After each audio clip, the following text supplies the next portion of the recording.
Good morning. Welcome to Johnson Space Center and to the STS-48 Post-Flight Crew Press Conference. I would like to introduce the commander on the mission, Captain J.O. Creighton. J.O.? Thank you. We're extremely pleased to be here this morning to have the opportunity to talk to you about the very successful STS-48 mission, often called the UARS mission, which stood for the Upper Atmospheric Research Satellite. Everything went extremely well on the flight, including the deployment as of a couple of days ago. And it was the latest information I have why the UARS satellite was up and operating very well. Test and checkout was going extremely smooth. One of the instruments had been brought online and is taking data, and the rest of the instruments will be brought online and begin taking data here within the next 1 to 2 weeks. I'd like at this time to introduce the rest of my crew. To my immediate left is Ken Reightler, the pilot on the flight. This was Ken's first flight.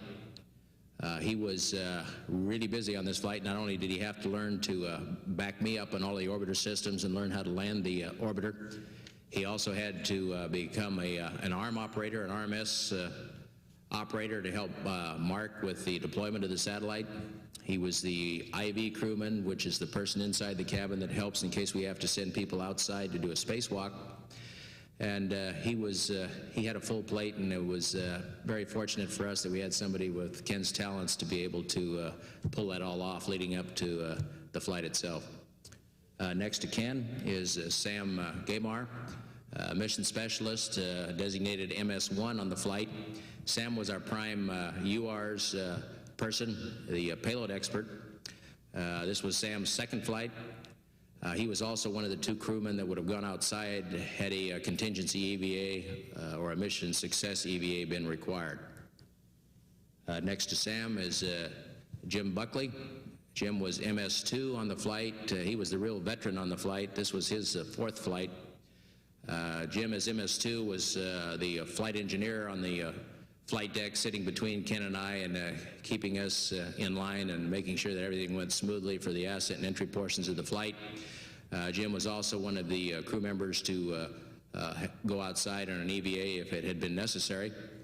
And he was also one of the 2 people to operate the mid-deck experiment called MODE that we'll talk about a little more in detail as we get on into the presentation. And last but not least, Mark Brown was MS-3 on the flight. This was Mark's 2nd flight. Mark was the prime ARM operator to lift the UARS satellite out of the payload bay. Mark was also the prime individual responsible for the electronic still camera on the flight, which generated a lot of interest, particularly within the media during the course of the flight. And we had the opportunity to ship a number of pictures down from space, and I think some of those were released to the media during the course of the flight. And Mark also was the other person intimately involved with the MODE experiment, secondary experiment on the middeck. What we would like to do this morning is share with you some of the things that we had an opportunity to see and experience. As you're no doubt aware, we flew on the Space Shuttle Discovery. This was the 13th flight of Discovery. Unlike a lot of previous flights, we had gentlemen's hours. We got up about 2 in the afternoon, had a quick breakfast, and then we went into the suiting room where we put on our pressure suits. And this was a final opportunity to check the suits out, make sure that everything was working, the communications, the cooling systems, and also the pressure system. You'll see here I'm being pumped up inside the suit just to make sure that it holds pressure, and then when we're satisfied that everything's working, we depart from crew quarters, board the crew van, which will take us the 5 miles or so it is out to the launch pad. We launched right at sunset. It's pretty quiet laying on your back there for about 3 hours, but eventually somebody says 10, 9, 8, 7, 6, and at about 6.5 seconds they light the main engines. The whole vehicle starts to rumble and shake. Count continues on down to 0, and at that point they blow the whole down bolts, ignite the solid rocket boosters, and you're on your way. If you look closely, you can see the shock waves in the exhaust of the main engines right here, but they're sort of overpowered by the plume from the solid rocket boosters. We do a roll right after we lift off from the tower. to establish our launch inclination, which is just a fancy word for what direction we're going to head. And in our case, it was a 57-degree inclination, which put us right up the east coast of the United States. You can see the shock waves as we go through Mach 1 forming on the leading edges of the solid rocket boosters. That flash that you saw right there was just a reflection off of a cloud that we passed through. The solid rocket boosters burned for about 2 minutes and 11 seconds. During that period of time, it's a fairly violent ride is probably too strong a word, but there's a lot of shake, rattle, and roll going on. At the end of 2 minutes and 11 seconds, their work is done. They burned about 2.6 million pounds worth of propellant. And so at that point, the boosters are jettisoned and are recovered via parachute approximately 100 miles downrange. And here you can see the solid boosters separating from the main stack. Meanwhile, the orbiter attached to the external tank continues to burn for another 6 minutes or so. And then at about 8 minutes and 35 seconds, the main engine shut down and we were in space.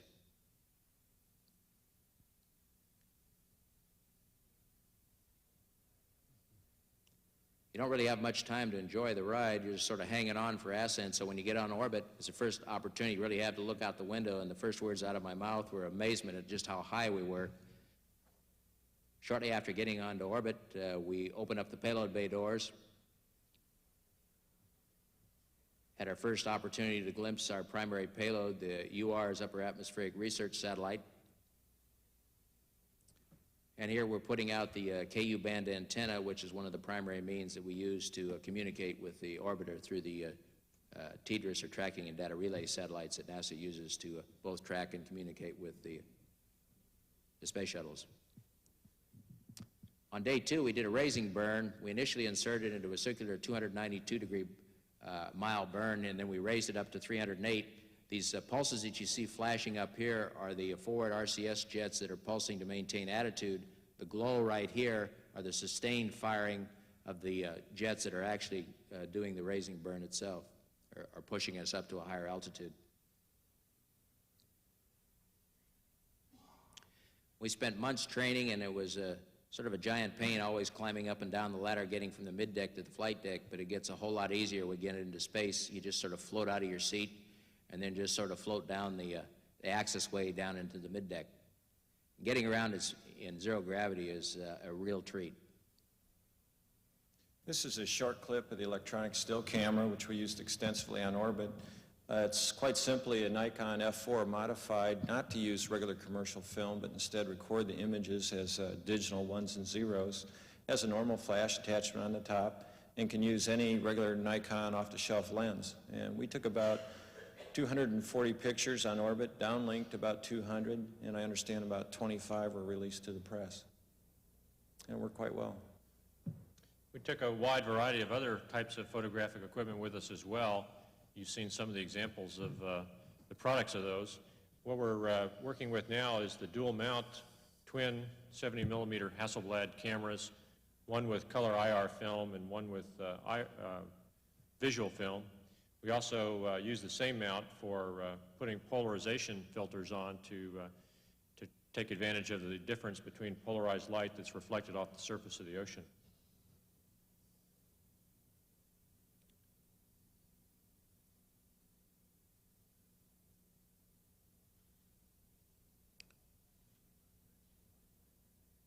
We spent a lot of time taking pictures from space, but occasionally all the cameras were taken, and we had the opportunity just to look out the window.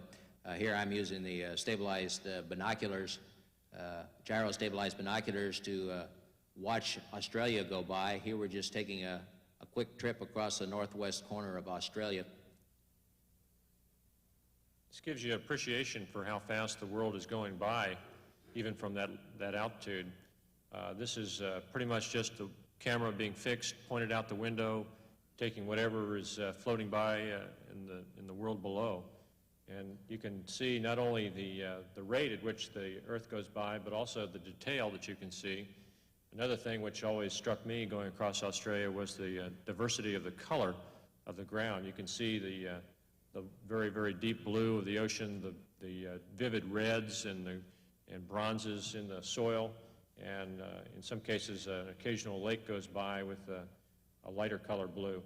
We're finally crossing the continent and coming out the other side into the Pacific Ocean. And as was mentioned earlier, Australia was one of the clearest places that we saw on Earth.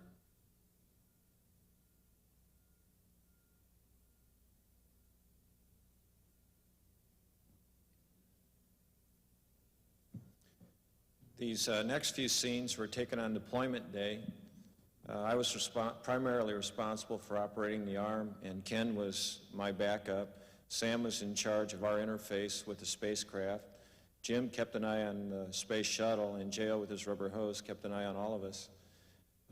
The unberthing and extraction of the UARS payload was actually quite straightforward. A series of commands were given to UARS to transfer it to its own battery power source. And then we flew the arm down and grappled with a fixture on the UARS spacecraft itself that was a structural strong point right there. The arm flew quite smoothly. There was no problem at all. This is the ROEU, which is the big electrical plug between the orbiter and the UARS spacecraft. Over this electrical plug go all the data and information on the spacecraft, as well as backup electrical power until UARS is on its own. This scene shows UARS being gently lifted out of the payload bay. From our perspective, it went quite smoothly and was no problem. We moved the spacecraft from its berth position to its release position directly above the orbiter windows in about 9 to 10 minutes. As you can see, UARS is very colorful with all the gold foil and white Kapton protective coverings. It is not a sleek spacecraft by any means, but is extremely functional. That spacecraft took up approximately half the payload bay in length and weighed about 15,000 pounds. It's interesting that the arm is capable of lifting that 15,000 pounds in space, and yet it's unable to lift its own weight in 1G.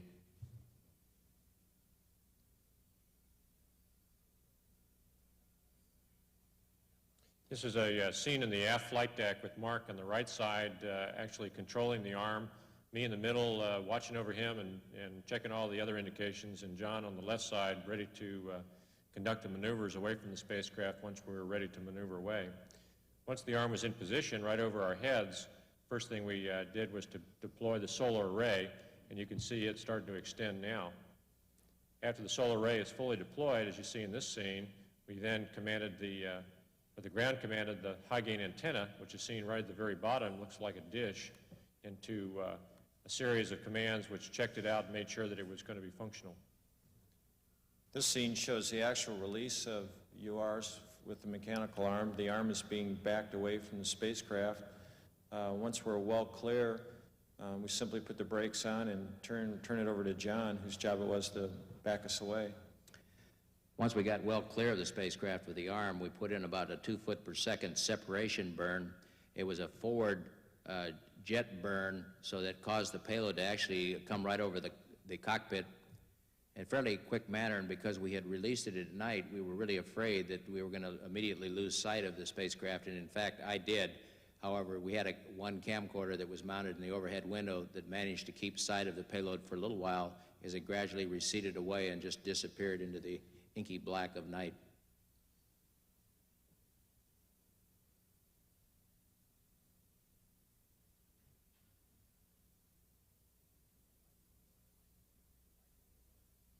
The life of the UARS, one of the instruments on board is cryogenically cooled, and it's limited to approximately 18 months to 2 years of lifetime. The rest of the instruments can continue on to collect data for a number of years in the future. In fact, they estimate that the fuel on board will allow most of the instruments on UARS to continue to collect data about the upper atmosphere for 8 to 10 years. Again, as many of you probably know, the primary mission of the UARS spacecraft is to study the upper atmosphere, and primarily to study the ozone layer and to see if we can't understand exactly what's happening to the ozone layer. And it's done by 10 different instruments that are mounted on that spacecraft that take a look at 3 areas: the chemistry of the atmosphere, the dynamics of the atmosphere, the intermixing of the winds between the lower and the upper atmosphere, and finally the total energy input to the atmosphere. After we were safely away from the UARS, we started to work some other experiments we had on board. This one happens to be the modular dynamic experiment called MODE. It was built and constructed by MIT with its own computer on board. The idea of MODE is to do testing on fluids on orbit, to see how fluids respond inside a container to different frequency and amplitude responses. This particular little vessel had silicon oil in it. Mark is trying to line the oil bubble at the bottom of the container so that when we excited it, we could look at the dynamics and interaction between the container walls and the surface tension. You had to be a little careful in maneuvering it around to keep that meniscus aligned, but on orbit it was much easier to do than it was here on the ground. We also had a very large structure that we were interested in. This structure is instrumented, hooked into the computer. It replicates a scale model of what we think the space station will look like, and we're interested in looking at the dynamics and the harmonics associated with a large structure and weightlessness. When it was completed, the structure was about 7 feet in length. We lightly tethered it on the middeck so that it wouldn't float away and contaminate the data. And then we ran a series of frequency sweeps across the structure to see what different harmonics would be excited by the actuator, which is on the bottom of the structure. Yeah, as on orbit is down here, the day gradually comes to an end and it's time to go to bed. Here you can see Sam comfortably tucked away in his sleeping bag. Jim hasn't quite gotten to bed yet.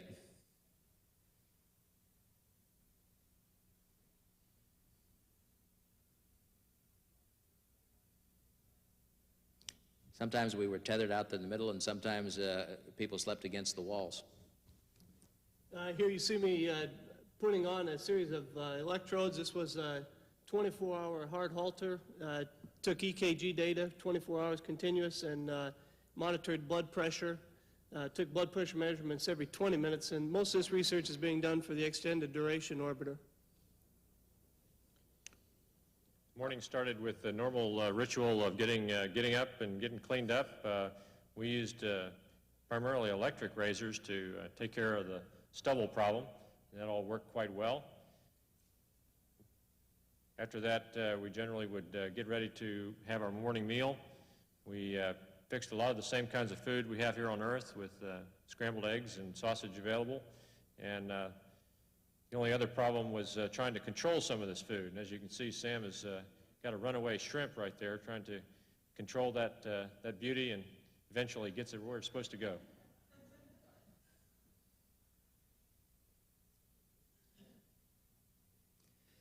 We were busy throughout the flight and didn't often have an opportunity to eat all together, but some of the evening meals, particularly towards the end of the mission, we did have an opportunity as a crew to all sit down and eat at one time. Generally breakfast or lunch were sort of grabbed as time was available, and we tended to eat individually or perhaps just snack rather than sit down to a full meal. Periodically, I think the ground was curious as to what was going on and would try and spy on us, but taking control of some of the aft cameras and shining them towards the cockpit.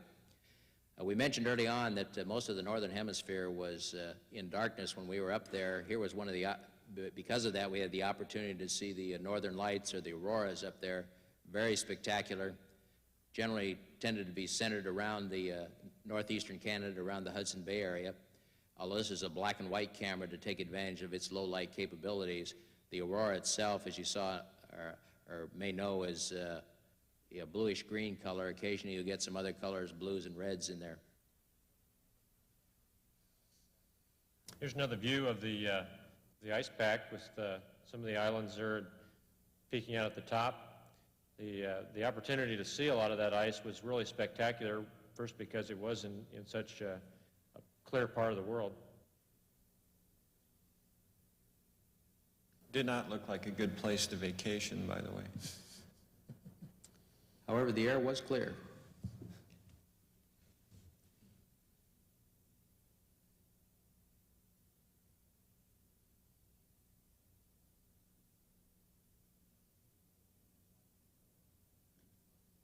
I thought that the opportunity to take pictures and use all those cameras was one of the greatest thrills of being in space flight.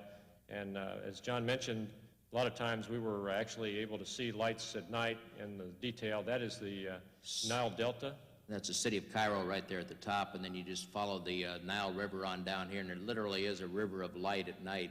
The Sahara on either side, there's nothing, and then, but where there's water, there's population.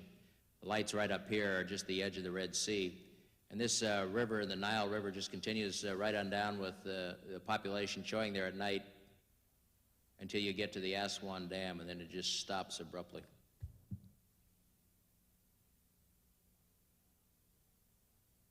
These are the Galapagos Islands. You notice the tips of the cones of volcanoes sticking up through the clouds.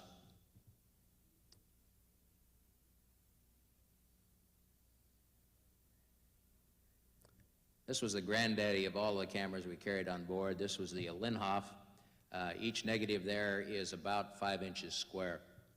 One of the more spectacular things that we saw while we were up there was a night pass.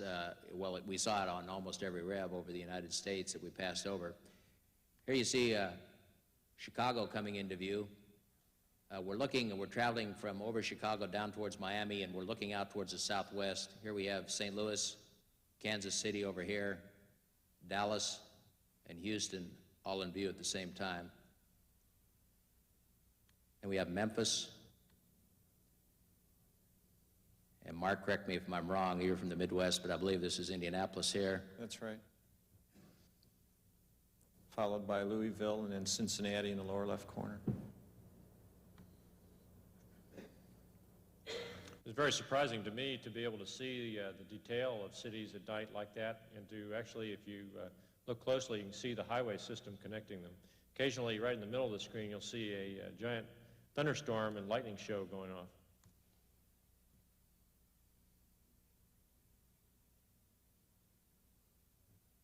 Being up at 300 miles is truly incredible with just the amount of the Earth that you can see. It's very, very impressive. Again, you can see the LEM there and the atmosphere extending above the surface of the Earth itself, and there's a glow here that will gradually get more pronounced, and that's the moon set. We're coming up on the east coast of the United States, but up in the upper part of the screen, you can see the coast of the Gulf of Mexico from Houston going eastward toward New Orleans and then further down toward the Florida Peninsula. I believe this is Atlanta coming into view here.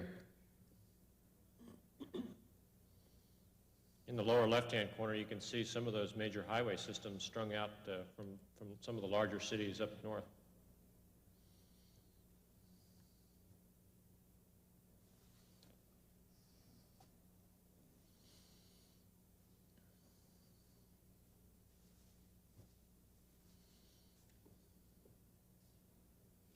Should begin to see the recognizable peninsula of Florida showing up here, begin to appear right up in this area right here. Really was spectacular to be able to see at night, looking across the whole front of the orbiter from one window to the other, sometimes almost coast to coast. Here we have the city of Charleston. You're starting to see the Florida Peninsula now, the city of Jacksonville, Florida.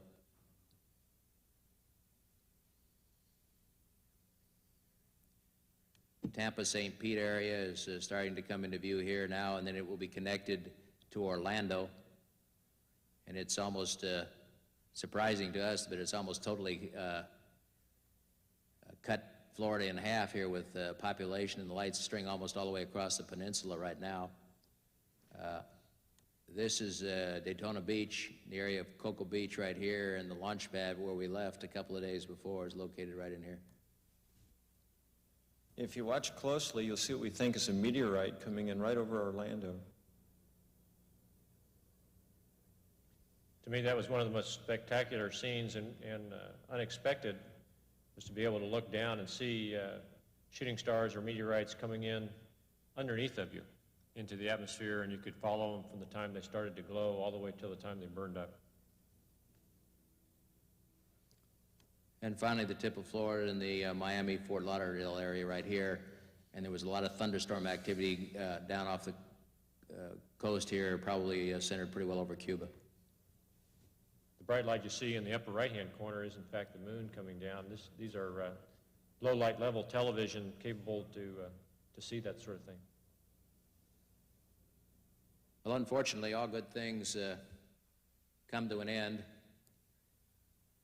And the setting sun sort of symbolized that it was time to go home. As on the opposite of when we get on orbit, one of the first things we do is open up the payload bay doors. One of the last things we do is close the payload bay doors in preparation for coming home.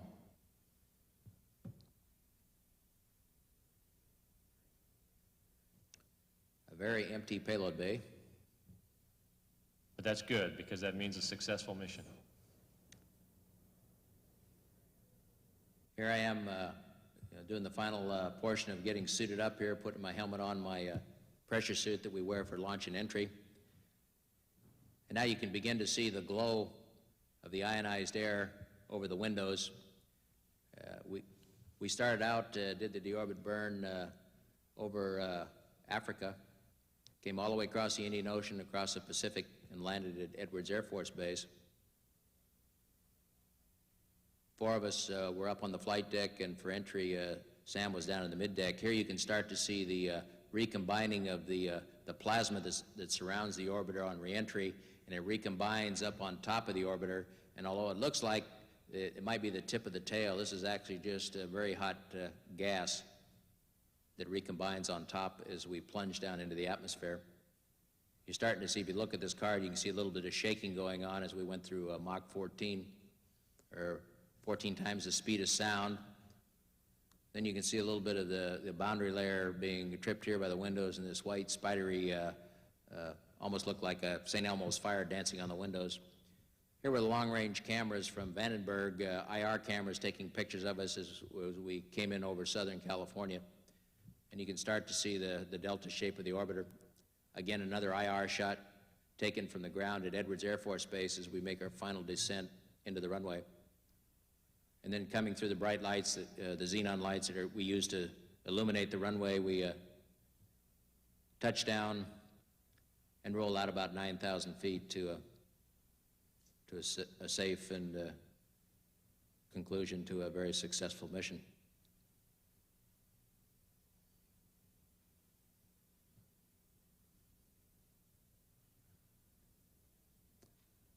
And after 5 days, 8 hours and 28 minutes and 2.2 million miles, the trip was over.